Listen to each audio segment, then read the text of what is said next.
YS Sharmila Reddy అని పిలువబడే మోర్సుపల్లి షర్మిలా శర్మ అనే గారు నిన్న ఒక మాట అన్నారండి.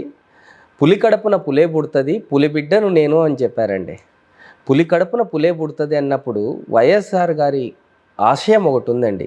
మాట తప్పం మడమ తిప్పం అనే నైజం కలిగిన వ్యక్తి వైఎస్ రాజశేఖర రెడ్డి గారు. నమ్మిన వాళ్ళ కోసం ఎంత దూరమైనా వెళ్తాను అనే వ్యక్తి వైఎస్ రాజశేఖర రెడ్డి గారు. ఆయన బిడ్డ అని చెప్పుకునే మీరు తెలంగాణలో వైఎస్ఆర్టీపీ అనే ఒక పార్టీని స్థాపించి మీరు వేల కిలోమీటర్ల పాదయాత్ర చేసినప్పుడు మీతో పాటు నడిచిన కార్యకర్తలకు మీరు ఏమి చూపించారు?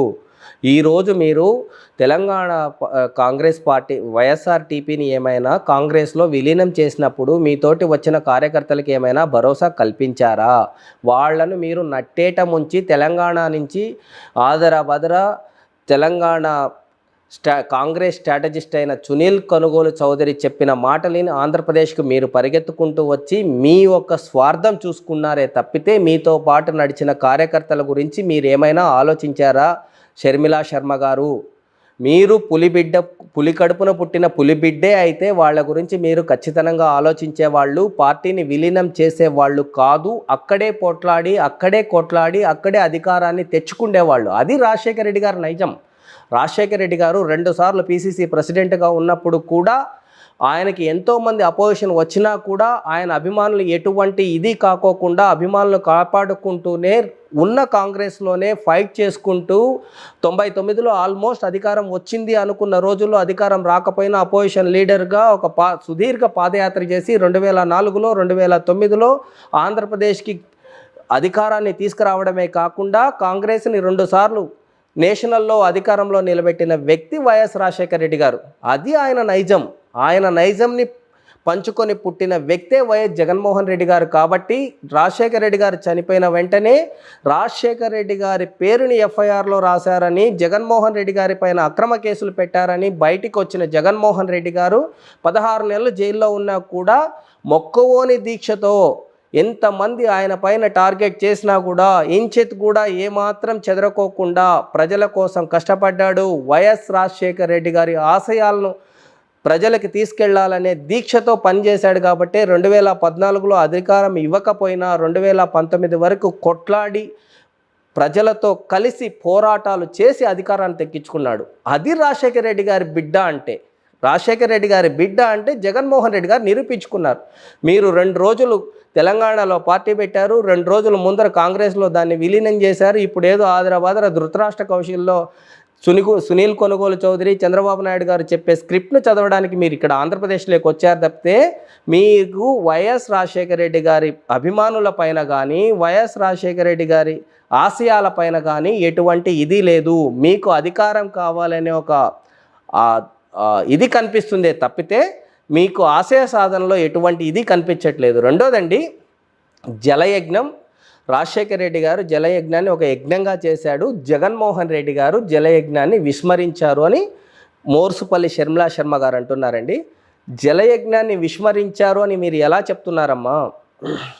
చంద్రబాబు నాయుడు గారు పోలవరం ప్రాజెక్టు జాతీయ ప్రాజెక్ట్ అయినప్పటికీ కూడా తన కమిషన్ల కోసం ఆంధ్రప్రదేశ్లో పోలవరం మేమే కడతామని తీసుకొని చేతగాని కాంట్రాక్టర్లకి ఇచ్చి, ఎక్స్పీరియన్స్ లేని కాంట్రాక్టర్లకి ఇచ్చి డయాఫ్రామ్ వాళ్ళు పని చేయకుండా ఆ డయాఫ్రామ్ వాళ్ళు కుంగిపోయేలాగా చేసినప్పటికీ కూడా జగన్మోహన్ రెడ్డి గారు ఆ తప్పులన్నీ సరిదిద్దుకుంటూ 2 సంవత్సరాల కరోనా ఉన్నప్పటికీ కూడా పోలవరం ప్రాజెక్ట్ని ఇది పరిగెత్తుకుంటూ ఇప్పుడు 70% పైగా కంప్లీట్ చేసిన మాట వాస్తవం కాదా షర్మిలా శర్మ గారు అని అడుగుతున్నాను.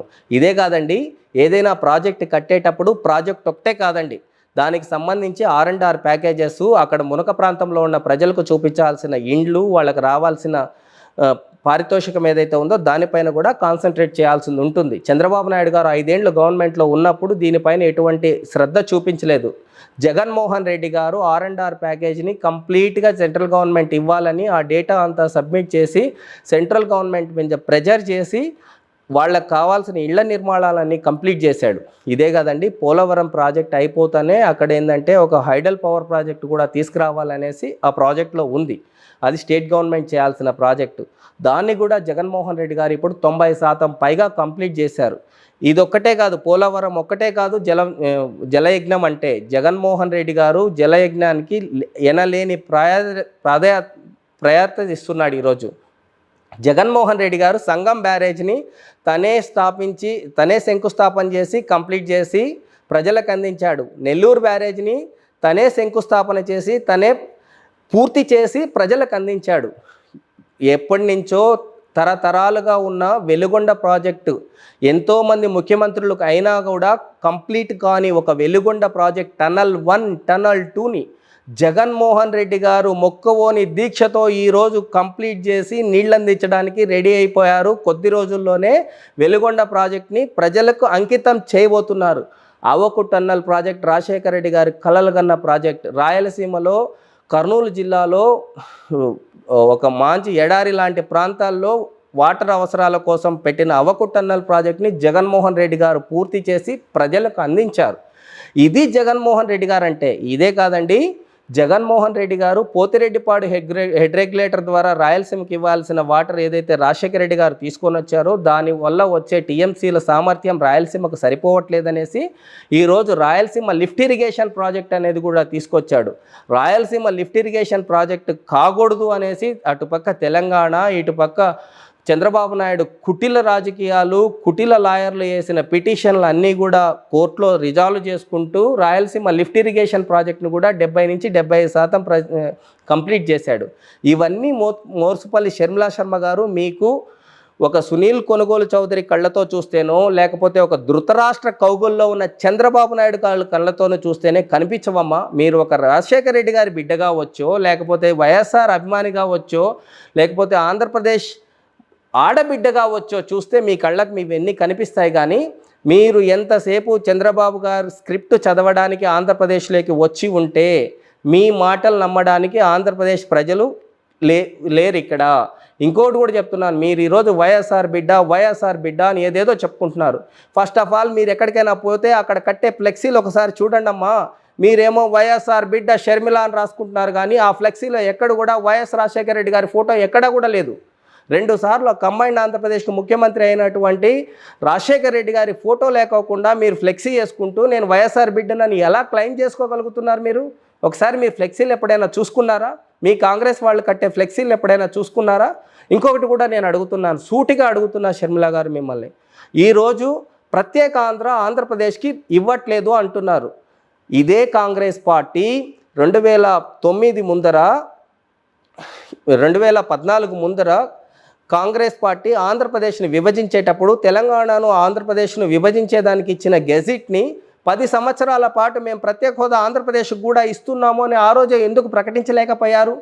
రాష్ట్రాన్ని విభజించేదానికి మీరు చూపించిన చొరవ ఆంధ్రప్రదేశ్కి ప్రత్యేక హోదా ఇవ్వడానికి ఎందుకు చొరవ చూపించలేకపోయారు? అది మళ్ళా వచ్చే గవర్నమెంట్ దాకా ఎందుకు తీసుకురావాలనుకున్నారు? ఆ రోజున్నది మీ కాంగ్రెస్ పార్టీ అధికారంలో లేదా? ఆ కాంగ్రెస్ పార్టీ ఆ రోజు గెజిట్ ఇచ్చిందంటే ఈరోజు మీరు బీజేపీ పార్టీని అనాల్సిన అవసరం ఉంటుందా? లేకపోతే చంద్రబాబు నాయుడు గారిని అనాల్సిన అవసరం ఉంటుందా? లేకపోతే జగన్మోహన్ రెడ్డి గారిని అనాల్సిన ఉంటుందా? కాంగ్రెస్ పార్టీ తప్పు చేసింది కాబట్టే ఆంధ్రప్రదేశ్లో గత 10 సంవత్సరాలుగా వాళ్లకు ఎనలేని శిక్ష విధించారు.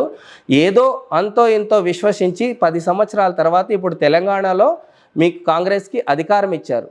మీరు ఇలా కుటిల రాజకీయాలు చేస్తూ ఉంటే తెలంగాణలో రేపు పొద్దున్నే మీకున్న 3 ఎంపీ సీట్లు కూడా వస్తాయో రావో తెలియదు. కానీ మీరు షర్మిల గారు ఒకటే చెప్తున్నాను, మీ పార్టీ స్టాండ్ ఏందో మాట్లాడండి. అభివృద్ధి జరగలేదు అనేది కాదు. జగన్మోహన్ రెడ్డి గారి ప్రభుత్వంలో ఆంధ్రప్రదేశ్లో ఎనలేని అభివృద్ధి జరిగింది. అది ఆంధ్రప్రదేశ్ ప్రజలకు కనిపిస్తుంది.